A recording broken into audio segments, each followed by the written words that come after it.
Breaking చూస్తున్నాం. భద్రాద్రి కొత్తగూడెం జిల్లాలో దారుణం జరిగింది. టేకులపల్లిలో 6 నెలల గర్భిణిపై అంగన్వాడీ ఆయా దాడి చేసింది.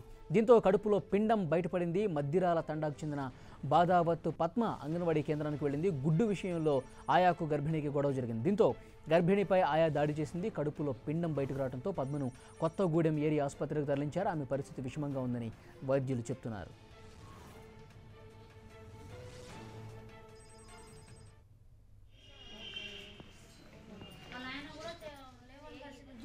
పేరు అయితే మా ఆడబిడ్డ పోయి 2 పాపని స్కూల్ ఓపెన్ చేయడానికి వెళ్తే అక్కడ మీ పాపని ఉంచుకో, మేము మీ పాప అన్నం తిన్నా ఏనే పిల్లలు తింటారు, మీ పాప గలీజ్ చేస్తుంది, ఇట్లా నీళ్ళు పోస్తుంది, అట్లా చేస్తుంది, ఇట్లా చేస్తుంది అని పాపని అన్నం తింటున్న పాపని ఇచ్చిపెట్టి రోడ్డున పడేసింది.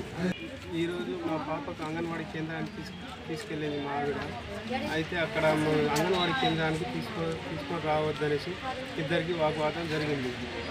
అయితే వాగ్వాదం జరిగిన తర్వాత నన్ను తిడతావా అనేసి వాళ్ళ ఆయనను పిలిపించి మా ఆవిడని ఇద్దరు కలిసి కొట్టారు. ఇద్దరు కలిసి కొడితే ఆమెకు అవకాశం అయిపోయింది. గవర్నమెంట్ హాస్పిటల్కి తీసుకొని వచ్చాము. నాకు న్యాయం చేయాలి. పూర్తి సమాచారం తెలుసుకుందాం. మా ప్రతినిధి సైదులు ఫోన్ లైన్లో సిద్ధంగా ఉన్నారు. సైదులు, గర్భిణి ఆరోగ్య పరిస్థితి ఏ విధంగా ఉంది? వలి భద్రాద్రి కొత్తగూడెం జిల్లా టేకులపల్లిలో దారుణం చోటు చేసుకుంది. తోటి మహిళ గర్భిణీ స్త్రీ అయినప్పటికీ కనీసం మానవతా దృక్పథం కూడా ఆలోచించకుండా దాడి చేయడంతో 6 నెలల గర్భిణి ఒక్కసారిగా గర్భస్రావం అయిపోయి హఠాత్తుగా పడిపోవడంతో కళ్ళు తిరిగి పడిపోయిన సంఘటన ఆ ప్రాంతంలో చాలా మిగతా వాళ్ళందరినీ కూడా కలవరపరిచిందని చెప్పుకోవచ్చు. మొత్తంగా టేకులపల్లి, భద్రాద్రి కొత్తగూడెం జిల్లా టేకులపల్లి మద్దిరాల తండకు సంబంధించినటువంటి పద్మ తన కూతురుని అంగన్వాడీ కేంద్రంలో చేర్పించేందుకు రోజువారీగా వెళ్లేందుకు చేర్చడం జరిగింది. అయితే తన కూతురుకి పిడుసులు ఉన్నాయని, కోడిగుడ్లు కూడా ఇవ్వడం లేదని చెప్పేసి వాదన జరిగింది. అయితే కోడిగుడ్లు ఎందుకు ఇవ్వడం లేదని ప్రశ్నించడంతో పాటు తన కూతురుకు ఎటువంటి పిడుసులు అనేది లేదు అని చెప్పేసి వాదన జరిగితే అంగన్వాడీకి సంబంధించిన ఆయా మీరా తన భర్తతో పాటు కలిసి పద్మ అనే గర్భిణీ స్త్రీ పైన దాడి జరిగింది. మొత్తంగా దాడి జరిగిన సంఘటనలో ఒక్కసారిగా భార్య భర్తలు ఇద్దరు కలిసి దాడి చేయడంతో గర్భిణీ స్త్రీ అన్న విషయం కూడా మైమర్చిపోయి ఒక్కసారిగా దాడి చేసి కింద పడేసి కొట్టడంతో కడుపు పైన పూర్తిగా తన్నడంతో అప్పటికే 6 నెలల గర్భిణీ స్త్రీ అయినటువంటి పద్మ రక్తస్రావంతో ఒక్కసారిగా నిండు గర్భం మొత్తం కూడా నడి రోడ్డు మీద పిండం పడిపోయినటువంటి పరిస్థితి ఉంది. దీనిని ఎమ్మటే కళ్ళు దక్కి స్పృహ తప్పి పడిపోయినటువంటి పద్మాని ఎమ్మటే 108 సమాచారం ద్వారా కొత్తగూడెం ప్రభుత్వ ఏరియా ఆసుపత్రికి తరలించడం జరిగింది.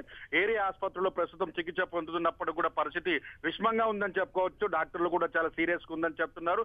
బంధువులు కూడా తమకు ఎటువంటి ఇబ్బంది లేదు, తమకు ఎటువంటి గొడవలు కూడా లేవు, కేవలం ప్రశ్నించినందుకు తన కూతురుని అంగన్వాడీలో ఎందుకు చేర్చుకోవడం లేదు అనే విషయంలో, అదేవిధంగా గర్భిణికి రాష్ట్ర ప్రభుత్వం ఏవైతే ఇస్తున్నదో సంక్షేమ పథకాలలో కోడిగుడ్డు భోజనాలకు సంబంధించినటువంటి కార్యక్రమాలు ఇంప్లిమెంటేషన్ చేయమని అడిగినందుకు తమపై దాడి చేయడం ద్వారా తన గర్భం కోల్పోవాల్సిన పరిస్థితి వచ్చిందని చెప్పి కన్నీరు మున్నీరవుతుంది. మొత్తంగా పరిస్థితి విషమంగా ఉంది. ప్రస్తుతం గర్భిణీ స్త్రీ కొత్తగూడెం ఏరియా ఆసుపత్రిలో చికిత్స పొందిన పరిస్థితి. మరి ఇప్పటికే ఈ విషయం తెలుసుకున్నటువంటి పోలీసులు కూడా అంగన్వాడీ ఆయాని, అదేవిధంగా ఆమె మీరా భర్తను కూడా పోలీసులు అదుపులో తీసుకోవడం జరిగింది. పోలీసులు విచారణ కొనసాగిస్తున్నారు. ప్రస్తుతం ఆమె పరిస్థితి చాలా సీరియస్ గా ఉందని చెప్పి కొత్తగూడెం ఏరియా వైద్యులు కూడా చెప్తున్నారు.